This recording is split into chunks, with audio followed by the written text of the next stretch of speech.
Shalom, shalom, bien-aimés dans le Seigneur. Moi, c'est le frère Dylan. Et je viens aujourd'hui nous exhorter de la part du Seigneur Jésus-Christ. Nous parlons sur ce qui concerne le temps.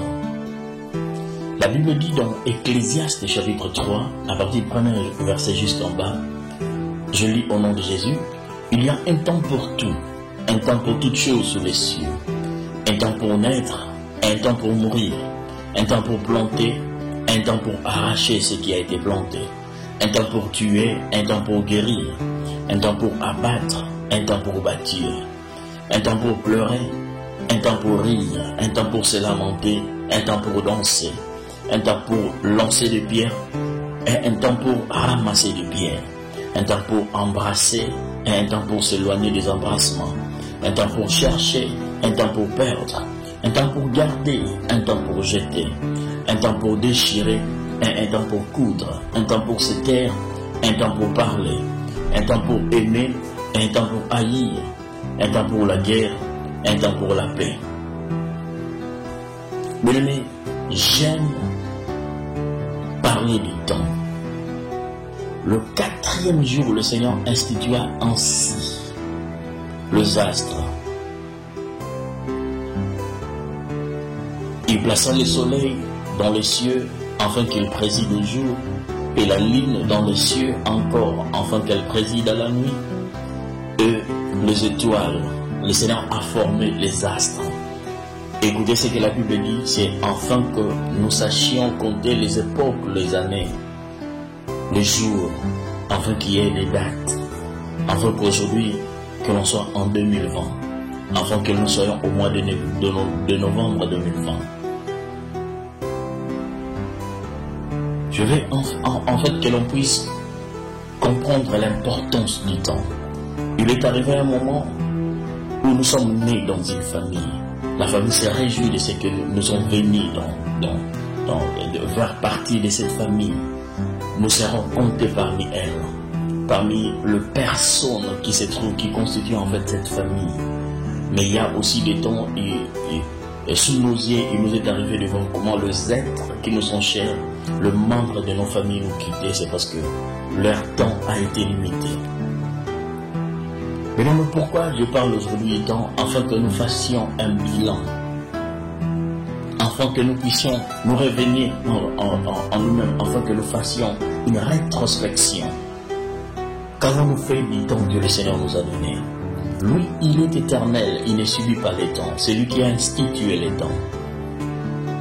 Voilà même de ce qui concerne même l'enlèvement, le Seigneur dit, personne ne connaît ni les jours, ni l'heure, mais le Seigneur seul sait quand cela arrivera, parce que c'est lui qui a créé les temps, il ne subit pas les temps. Mais toi et moi, nous subissons les temps, et nous devons faire chaque chose par rapport au temps. Je fais une petite parenthèse que je vais directement renfermer. C'est comme il y a beaucoup de personnes, surtout nous qui sommes ressortissants de l'Afrique, lorsqu'on nous demande de nous pointer à un rendez-vous, par exemple à 12 heures, et c'est à ces 12 heures-là que nous commençons à nous préparer afin de pouvoir arriver à 13h, 14h, 15h, et nous venons avec tous les sourires possibles. C'est comme si le temps ne fait que nous attendre. Nous n'avons pas la notion du temps. Et c'est un grand défaut. Lorsqu'on arrive déjà à ne pas savoir compter le temps, nous sommes déjà perdus. Lorsqu'on n'arrive pas à savoir compter les jours, nous sommes perdus. Souviens-toi, combien de fois ça t'arrive de t'inquiéter, de te soucier, de dire oh, je pensais qu'il était mardi, or nous sommes jeudi. Tu commences directement à te poser des questions. Qu'est-ce que je peux faire de ces 2 jours qui sont passés comme ça? Je ne l'ai même pas remarqué passer. Et notre ennemi, le prince de ce monde, le père des mensonges, fait en sorte que les enfants de Dieu soient en paix. C'est comme, je dirais, hypnotisé. C'est comme si tu es là, arrêté, mis en pause. Par rapport au temps, tu n'arrives même pas à calculer le temps. Il y a un sage dans la Bible qui a dit, apprends-moi à compter mes jours. Il s'est souvenu que c'était très important de pouvoir avoir la connaissance suffisante du temps. Avoir dans son cœur le calcul du temps. Il nous arrive de fois de pouvoir passer juste à travers de ce qui est important, c'est parce qu'on n'a pas compris les temps que la chose est venue vers nous. C'est comme, je m'en vais tout droit dans le récit du Seigneur qui disait, si vous saviez le temps où vous avez été visité. Le Seigneur s'est indigné un moment où Jérusalem et d'autres cités n'avaient pas compris la notion du temps. De Jérusalem, combien de fois j'ai voulu rassembler tes enfants.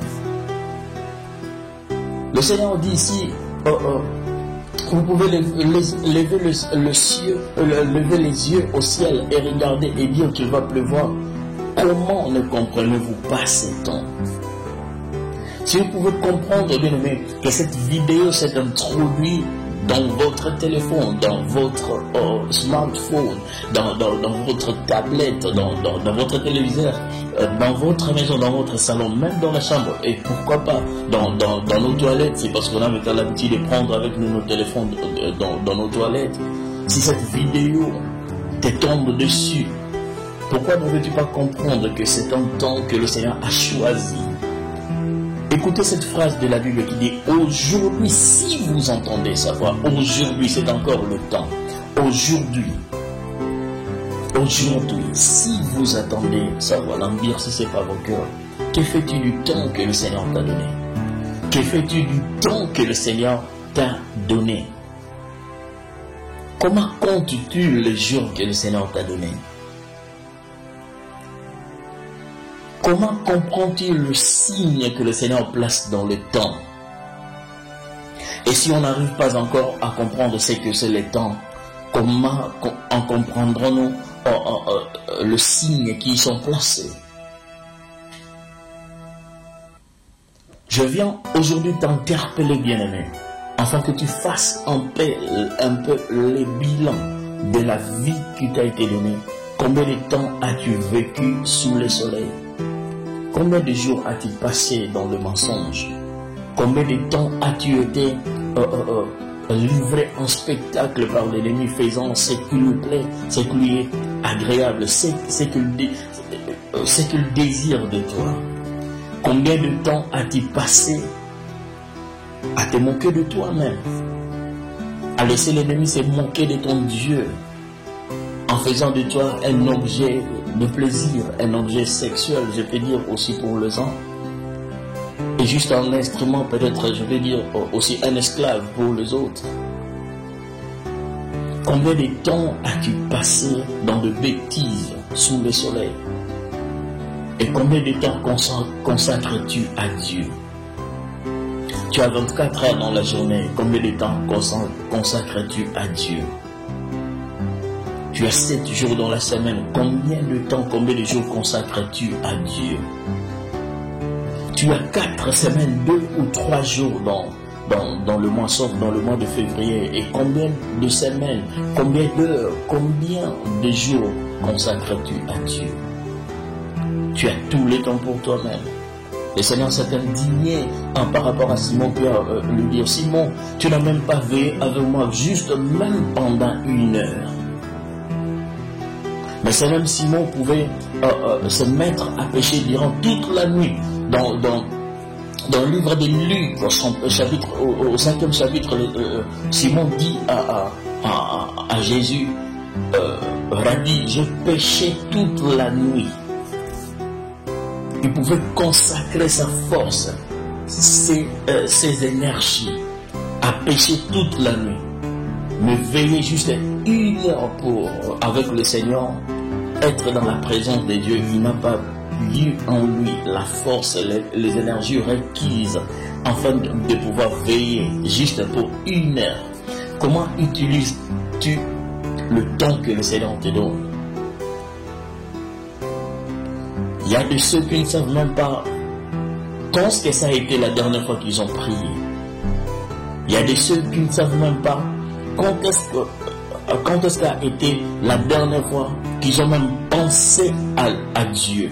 Il y a de ceux qui ne savent même pas quand est-ce qu'a été le temps qu'ils ont pensé à leur vie éternelle, à ce qui va être leur vie après ces moments-ci. Le temps. Que fais-tu du temps que le Seigneur te donne? Le temps. Quelle notion as-tu du temps? Le temps. Chaque seconde est importante. Chaque minute, chaque heure, chaque jour, chaque semaine, chaque mois, chaque année, chaque décennie, chaque siècle. Le temps est important. Notre vie est définie par rapport au temps. Notre vie commence par rapport au temps. Et notre vie se limite aussi par rapport au temps. Il n'y a que Dieu qui n'est point limité par le temps. Il n'est suivi par le temps. Mais toi et moi, bien-aimés, nous subissons le temps. Notre vie a un délai. C'est comme lorsque tu achètes un produit. On te donne, on te met même la date d'expiration. Il arrivera un jour où ta vie terrestre va expirer. Que fais-tu du temps que le Seigneur te donne? Il y a une application, je ne dirais pas une application, il y a un rappel, je ne sais pas comment l'appeler, il y a un truc que le téléphone iPhone fait. Chaque lundi, donc c'est-à-dire chaque début de la semaine, le téléphone fait un peu le bilan de la façon dont tu as utilisé ton téléphone. Combien de temps tu as passé dans ton téléphone? Tu as fait combien de temps sur YouTube? Combien de temps sur le browser Safari? Combien de temps dans WhatsApp? Combien de temps dans plusieurs applications? Que fais-tu de ton temps? Si on a tout le temps à des bêtises, si on a tout le temps à nos téléphones, nous manquons même du temps à consacrer à nos proches, à nos enfants, à nos femmes, à nos maris, à tous ces gens qui nous sont chers. C'est parce que même les téléphones, même la technologie d'aujourd'hui nous prend notre temps. N'en parlons même pas de nos sociétés qui sont érigées de façon à se servir de nous. Donc c'est-à-dire de nous infliger encore une servitude, un esclavagisme modernisé, où on te prend tout ton temps dans le travail. J'ai vécu en Russie. Il arrivait des fois, tu vois, les hommes ont travaillé de 10 heures à 2 heures du matin, de 10 heures à 3 heures du matin. Et il y a le transport de la société qui doit t'accompagner jusque chez toi. Et tu arrives à la maison à 5 heures ou 6 heures. Et à 9 heures, à 10 heures, moi, tu dois être au travail. Et tu ne vis que pour ça. Même nos sociétés actuelles fonctionnent de façon à prendre tout notre temps. Organise-toi, bien-aimé. Trouve du temps pour Dieu. Trouve du temps pour toi-même. Trouve du temps et songe à ce que ta vie a un délai. Pense aux choses éternelles. Le Seigneur dit dans Matthieu chapitre 6, amassez-vous des trésors dans les cieux. Pense à ta vie éternelle. Pense à ta vie éternelle. Je ne te demande pas de cesser de travailler. Je ne te demande pas de faire, de cesser de faire tout ce que tu fais. Mais j'insiste à ce que tu saches faire du temps que le Seigneur t'a donné. Des moments très importants qui ne seront pas gaspillés juste comme ça dans des bêtises. Définis tes priorités. Crée-toi des principes. Et trouve-toi toujours du temps pour ton Dieu. Communie avec lui. Parle-lui. Écoute-le. Pense à ce que ta vie a un délai. Pense à ce que ta vie a une date d'expiration. Et si l'on pouvait savoir le jour où on va mourir, si on pouvait savoir le jour où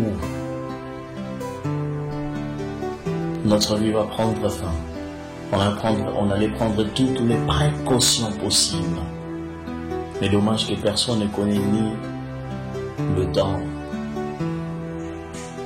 ni les jours, ni l'heure, sauf ceux qui vendent leurs âmes au diable. C'est parce qu'on leur donne des délais disant que tel jour tu vas mourir.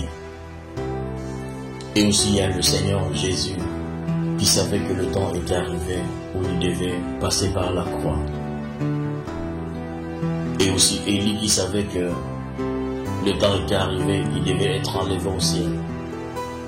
Il y a aussi Simeon qui était divinement averti par le Saint-Esprit qui ne mourrait point sans pourtant avoir vu Jésus. Et lorsqu'il a vu Jésus, il a demandé directement au Seigneur qu'il puisse s'en aller en paix. C'est parce qu'il a été divinement averti. Ils ont eu grâce, ces personnes,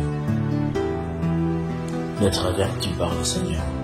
C'est comme à Moïse aussi, le Seigneur disait, tu vas faire telle ou telle autre chose et après tu vas monter sur la montagne et de là tu vas mourir.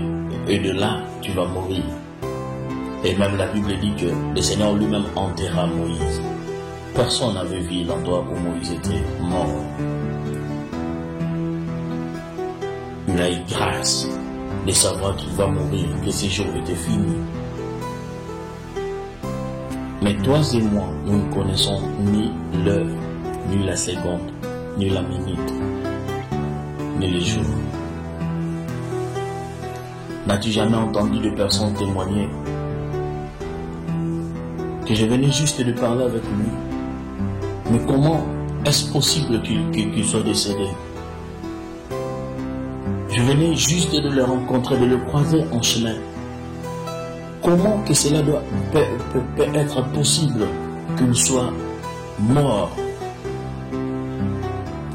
Pense au don que le Seigneur t'a donné et fais-en bon usage. Dieu t'aime et il veut que tu comprennes ces choses.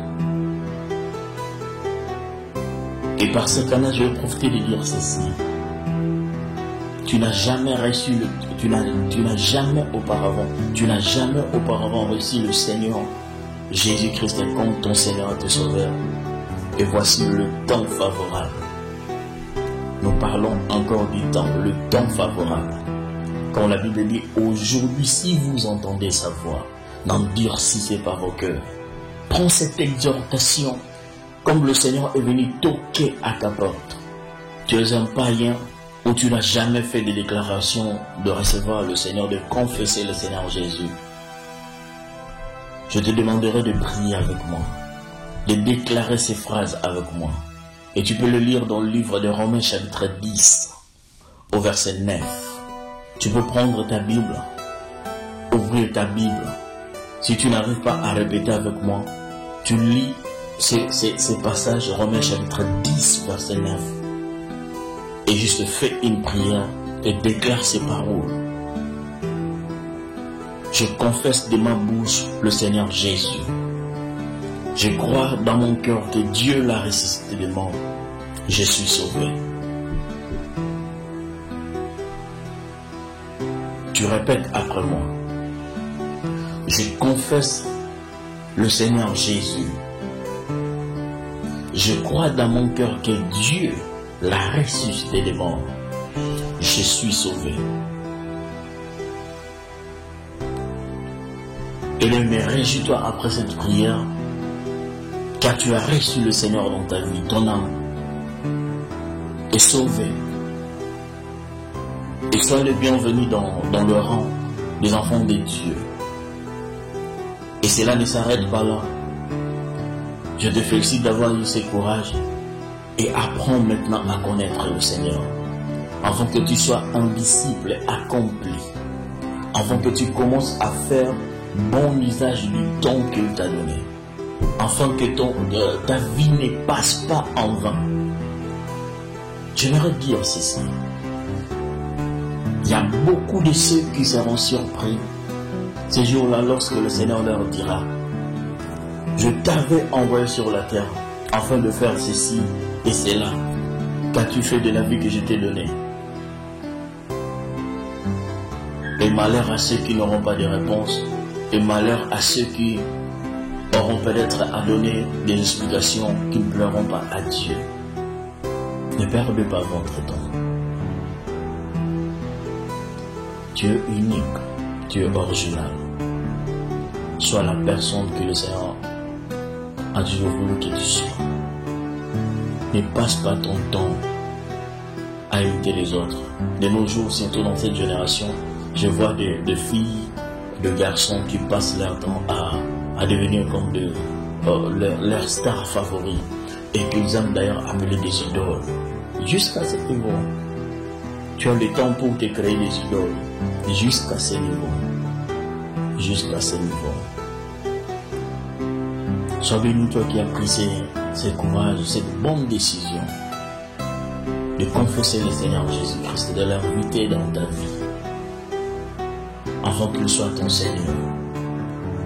Toi qui as voulu être sauvé en ces jours, que la paix du Seigneur soit avec toi et que le Seigneur te bénisse.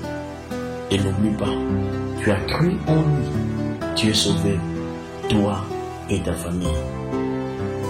Parle à ta famille de ces choses, exhorte ta famille de ces choses, invite-les à déclarer le Romains chapitre 10 verset 9.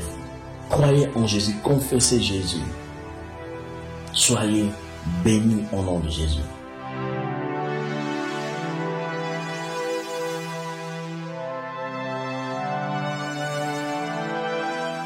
Bien-aimés, je viens encore dans cette édition spéciale consacrée à ma nation, le Congo.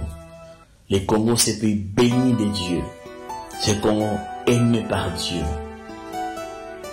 Le pays dont le Seigneur se glorifie. Un pays riche. Un pays prophétique. Une nation forte, vigoureuse. Une nation puissante. Une nation redoutable. La Bible parle tellement du Congo. Et réjouis-toi, toi qui es congolais, réjouis-toi de la grâce que tu as trouvée devant le Seigneur d'être né dans cette nation. Je viens vraiment par cette vidéo afin de nous inviter à faire des choses qui sont dignes de notre nation. Des choses qui nous poussent à bénir notre nation. Des choses qui nous poussent à aimer notre nation. L'amour de notre nation ne doit pas seulement se limiter qu'en parole, mais aussi en acte. L'amour de notre nation ne nous poussera pas à faire de bêtises jusqu'à salir le nom de notre nation. Mais si vous regardez les Américains, ils sont fiers d'être Américains. Si vous regardez les Français, ils en sont fiers. Les Canadiens, pareil. Même les Russes, j'ai vécu en Russie. Les Russes sont fiers, ils sont tellement fiers d'être Russes. C'est une fierté d'appartenir à une nation. C'est une fierté d'appartenir à une nation que le Seigneur nomine toujours dans ses paroles. Que lorsque le Seigneur parle, il ne manque pas de faire mention du Congo. Il ne manque pas de témoigner par rapport au Congo. Congo, comme il aime bien le dire, Congo, avec K. Tu as trouvé grâce d'appartenir à cette nation. Glorifie le Seigneur et prie le Seigneur pour cette nation, car la Bible dit, prie pour ta nation, car ton bonheur en dépend. Oui, tu peux te dire, moi je vis dans la diaspora. Et mais je vais te dire une chose, l'histoire du Congo a toujours été liée à Israël. Et d'ailleurs, le Seigneur appelle le Congo Israël. Pourquoi? Israël, c'est une nature spirituelle. On aura parlé de beaucoup de choses sur le Congo. Et j'aimerais dire, juste comme ça, cracher cela comme ça, que Israël, c'est une nature spirituelle. Un nom donné à Jacob, un nom qui comporte Elle à l'avant, comme tous les noms des anges. Et j'aimerais te dire que Israël est un nom qui a une nature spirituelle. Israël est un royaume. Par la grâce du Seigneur, la première fois que j'ai reçu la visitation du Seigneur, il me parlait du Congo. Et c'était en parallèle avec Israël. C'était le jour où le Seigneur était en train de parler à Jérusalem, disant à Jérusalem que mon royaume vous sera ôté. Et lorsque le Seigneur parlait du royaume, c'est de cette nature spirituelle, Israël, qu'il a ôté à l'Israël physique pour donner cette nature spirituelle, c'est-à-dire l'Israël spirituel, à cette nation que nous sommes, le Congo, afin que nous puissions porter du fruit. J'aimerais te dire une chose, bien. Oui, certes, nous passons des moments très critiques, mais j'aimerais t'annoncer qu'un avenir glorieux est en train d'arriver. Un avenir glorieux est en train d'arriver. Dieu est merveilleux. Dieu est puissant. J'aimerais interpeller notre frère, notre chef d'État, le président Félix Antoine, et tous les Congolais, dans les jours qui suivent, si cela est possible, que toute la nation, que l'on puisse faire le deuil de nos frères et sœurs qui ont été massacrés, que nous puissions faire le deuil de ces génocides qu'a connu notre nation, afin que les esprits de nos frères et nos sœurs reposent enfin en paix, afin que leurs âmes reposent enfin en paix. La Bible dit que Sarah mourut et Abraham était en train de chercher un sépulcre afin de l'enterrer. C'est parce qu'il était en train de faire son deuil. Il devait faire son deuil. Et c'est important de faire le deuil. Nous devons pleurer nos morts afin de donner la liberté à leurs âmes, à leurs esprits. Jean chapitre 11, le Seigneur vint à Béthanie. Lazare était mort, enterré il y a 4 jours. Et la Bible dit, c'est l'un des versets le plus court de la Bible d'ailleurs, la Bible dit que Jésus pleura. Le Seigneur devait poser cet acte afin de pleurer la mort de Lazare, afin de rendre son esprit libre, afin de donner le repos à son âme. Comprenez ces choses, ce sont des actes prophétiques, des actes spirituels qui sont importants. J'aimerais encore interpeller notre nation afin que l'on prie constamment. Que ce soit au niveau de la présidence, que ce soit jusqu'au petit peuple, que l'on puisse prier constamment pour la nation, surtout en cette saison. Et surtout, prions plus pour notre frère, le président Félix. Cet homme, c'est un enfant de Dieu qui accomplit parfaitement le plan de Dieu en ces moments-ci dans la nation. Mais dommage qu'il est mal entouré et dommage encore que la trahison trouve toujours sa place au sein de frères. Mais j'aimerais te poser une question. Quand est-ce qu'a commencé l'esclavagisme du peuple Israël? Oui, tu me diras que lorsqu'ils sont partis en Égypte, rejoindre Joseph qui était établi gouverneur d'Égypte, et aussi il y a eu par après un pharaon qui n'avait pas connu Joseph. Et ils ont commencé à se dire des choses et ils ont par après décidé d'infliger ou de soumettre tous ces peuples à la servitude, à l'esclavagisme. Oui, mais la nature spirituelle de l'esclavagisme d'Israël a commencé dans la maison de Jacob. lorsqu'un frère s'élève pour haïr son frère, vous ouvrez la porte à la captivité. Vous ouvrez la porte à l'ennemi afin qu'il vienne vous assujettir. Nous devons prier afin que le Seigneur ôte du cœur du Congolais la méchanceté, l'esprit de trahison, la haine. Et que le Seigneur puisse donner au peuple congolais un cœur nouveau, un cœur qui sait aimer son frère, un cœur qui sait accepter son frère, un cœur qui sait adopter avec amour son frère. Les Congolais aiment bien l'étranger que son propre frère. Nous devons prier afin que cet esprit soit banni de la nation. Et nous aurons une nation forte, une nation puissante. Comme le dit la Bible, que nous sommes une nation vigoureuse, redoutable, une nation puissante, dont le pays est coupé par des eaux. Nous aurons à parler de ces choses. Et je me demandais à Dieu que l'on puisse avoir des journées nationales de prière, des journées consacrées à la prière, que ce soit dans le média, dans nos télés, dans nos radios, dans nos différentes chaînes de radio, nos différentes chaînes de télévision, que ce soit dans nos stades, que l'on ait des journées de prière consacrées à l'Éternel. N'oublie pas, le Seigneur dit aux enfants d'Israël, lorsqu'il est venu à habiter parmi eux et il a commencé à établir une nouvelle alliance avec le peuple d'Israël, il a commencé à donner des commandements. Et parmi le commandement, parmi les lois, la première des choses que le Seigneur a dit, tu n'auras pas d'autre Dieu devant ma face. Qu'est-ce qui cause encore le malheur de notre nation? Nous avons des dirigeants qui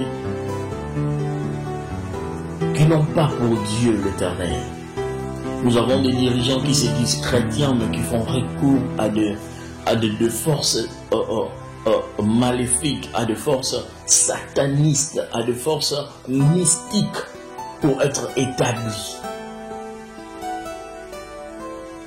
Mais c'est comme des gens qui donnent le bâton de commande à l'ennemi afin de pouvoir assujettir la nation.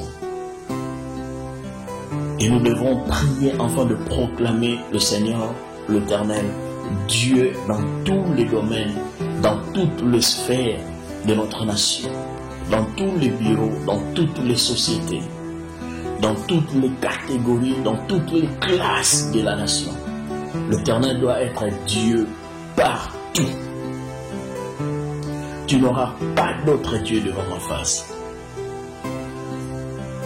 Nous n'avons jamais vu un peuple idolâtre comme le Congolais de nos jours.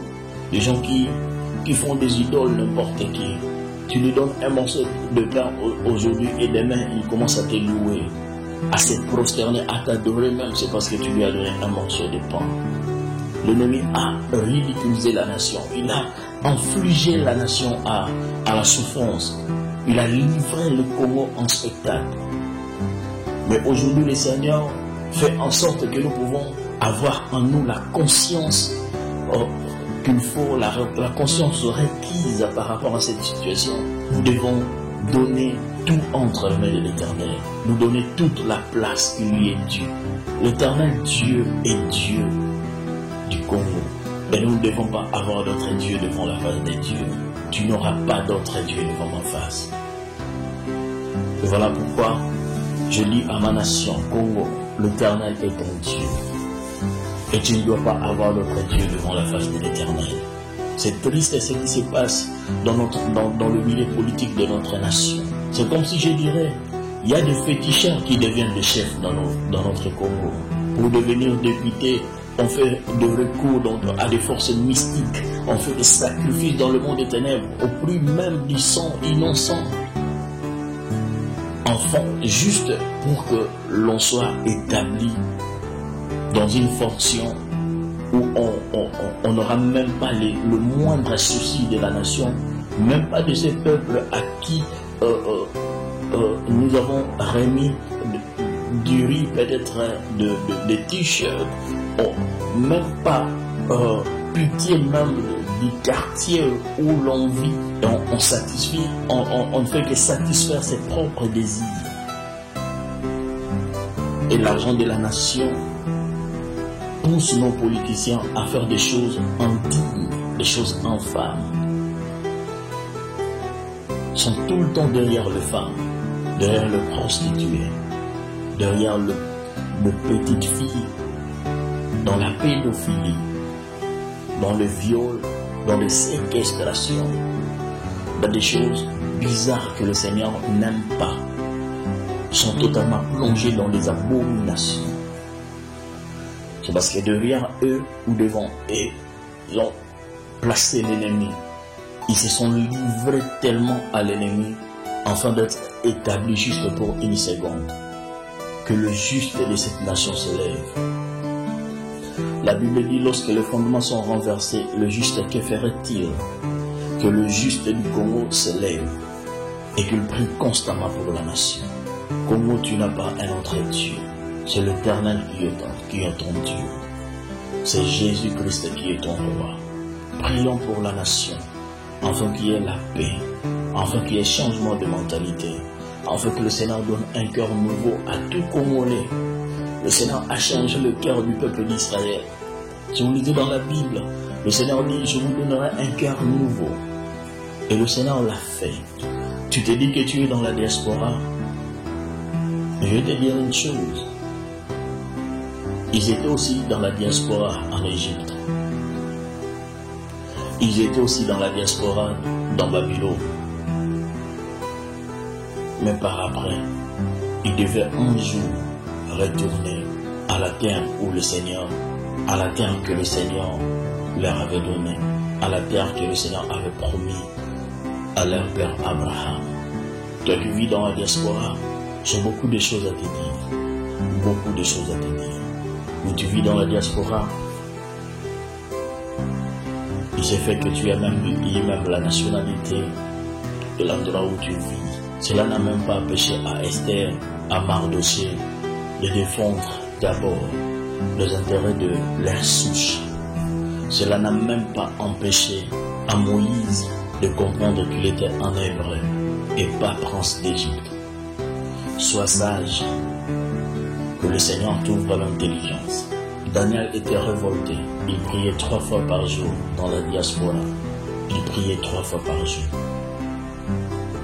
Et le Seigneur pouvait venir le voir tout le temps, afin de lui faire savoir le temps dans lequel il se trouvait, l'ouvrir l'intelligence.